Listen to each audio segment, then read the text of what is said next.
Chapter 10. Further Use of the Will. You cannot retain a true and clear vision of wealth if you are constantly turning your attention to opposing pictures, whether they be external or imaginary. Do not tell of your past troubles of a financial nature; if you have had them, do not think of them at all. Do not tell of the poverty of your parents, or the hardships of your early life. To do any of these things is to mentally class yourself with the poor for the time being, and it will certainly check the movement of things in your direction. Let the dead bury their dead, as Jesus said. Put poverty and all things that pertain to poverty completely behind you. You have accepted a certain theory of the universe as being correct, and are resting all your hopes of happiness on its being correct. And what can you gain by giving heed to conflicting theories? Do not read religious books which tell you that the world is soon coming to an end. And do not read the writing of muckrakers and pessimistic philosophers who tell you that it is going to the devil. The world is not going to the devil, it is going to God. It is wonderful becoming. True, there may be a good many things in existing conditions which are disagreeable, but what is the use of studying them when they are certainly passing away, and when the study of them only tends to check their passing and keep them with us? Why give time and attention to things which are being removed by evolutionary growth, when you can hasten their removal only by promoting the evolutionary growth as far as your part of it goes? No matter how horrible in seeming may be the conditions in certain countries, sections, or places, you waste your time and destroy your own chances by considering them. You should interest yourself in the world's becoming rich. Think of the riches the world is coming into, instead of the poverty it is growing out of. And bear in mind that the only way in which you can assist the world in growing rich is by growing rich yourself through the creative method, not the competitive one. Give your attention wholly to the riches. Ignore poverty.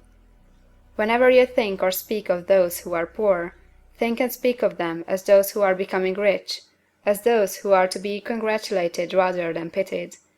Then they and others will catch the inspiration and begin to search for the way out. Because I say that you are to give your whole time and mind and thought to riches, it does not follow that you are to be sordid or mean. To become really rich is the noblest aim you can have in life, for it includes everything else. On the competitive plane, the struggle to get rich is a godless scramble for power over other men, but when we come into the creative mind, all this is changed. All that is possible in the way of greatness and soul unfoldment, of service and lofty endeavor, comes by way of getting rich. All is made possible by the use of things.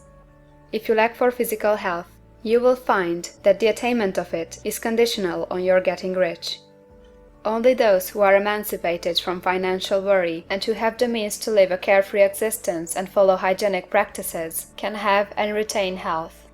Moral and spiritual greatness is possible only to those who are above the competitive battle of existence, and only those who are becoming rich on the plane of creative thought are free from the degrading influences of competition. If your heart is set on domestic happiness, remember that love flourishes best where there is refinement, a high level of thought, and freedom from corrupting influences, and these are to be found only where riches are attained by the exercise of creative thought, without strife or rivalry. You can aim at nothing so great or noble, I repeat, as to become rich, and you must fix your attention upon your mental picture of riches, to the exclusion of all that may tend to dim or obscure the vision. You must learn to see the underlying truth in all things. You must see beneath all seemingly wrong conditions the great one life ever moving forward toward fuller expression and more complete happiness. It is the truth that there is no such thing as poverty, that there is only wealth. Some people remain in poverty because they are ignorant of the fact that there is wealth for them, and these can be best taught by showing them the way of affluence in your own person and practice. Others are poor because, while they feel that there is a way out, they are too intellectually indolent to put forth the mental effort necessary to find that way and by travel it, and for these the very best thing you can do is to arouse their desire by showing them the happiness that comes from being rightly rich. Others still are poor because, while they have some notion of science, they have become so swamped and lost in the maze of metaphysical and occult theories that they do not know which road to take. They try a mixture of many systems and fail in all. For these again the very best thing to do, is to show the right way in your own person and practice. An ounce of doing things is worth a pound of theorizing. The very best thing you can do for the whole world is to make the most of yourself. You can serve God and man in no more effective way than by getting rich. That is, if you get rich by the creative method and not by the competitive one. Another thing. We assert that this book gives in detail the principles of the science of getting rich, and if that is true, you do not need to read any other book upon the subject. This may sound narrow and egoistical, but consider, there is no more scientific method of computation in mathematics than by addition, subtraction, multiplication, and division. No other method is possible. There can be but one shortest distance between 2 points. There is only one way to think scientifically, and that is to think in the way that leads to the most direct and simple route to the goal. No man has yet formulated a briefer or less complex system than the one set forth herein. It has been stripped of all non-essentials. When you commence on this, lay all others aside. Put them out of your mind altogether. Read this book every day, keep it with you, commit it to memory, and do not think about other systems and theories. If you do, you will begin to have doubts, and to be uncertain and wavering in your thought, and then you will begin to make failures. After you have made good and become rich, you may study other systems as much as you please, but until you are quite sure that you have gained what you want, do not read anything on this line but this book, unless it be the authors mentioned in the preface. And read only the most optimistic comments on the world's news, those in harmony with your picture.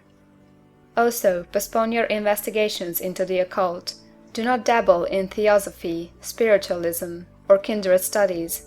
It is very likely that the dead still live and are near, but if they are, let them alone. Mind your own business. Wherever the spirits of the dead may be, they have their own work to do and their own problems to solve, and we have no right to interfere with them. We cannot help them, and it is very doubtful whether they can help us, or whether we have any right to trespass upon their time if they can. Let the dead and the hereafter alone, and solve your own problem, get rich.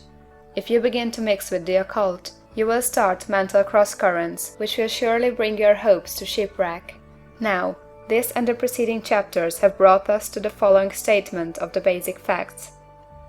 There is a thinking stuff from which all things are made, and which, in its original state, permeates, penetrates, and fills the interspaces of the universe.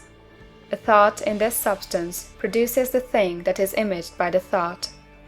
Man can form things in his thought, and, by impressing his thought upon formless substance, can cause the thing he thinks about to be created. In order to do this, man must pass from the competitive to the creative mind. He must form a clear mental picture of the things he wants, and hold this picture in his thoughts with the fixed purpose to get what he wants, and the unwavering faith that he does get what he wants, closing his mind against all that may tend to shake his purpose, dim his vision, or quench his faith. And in addition to all this, we shall now see that he must live and act in a certain way. End of chapter 10.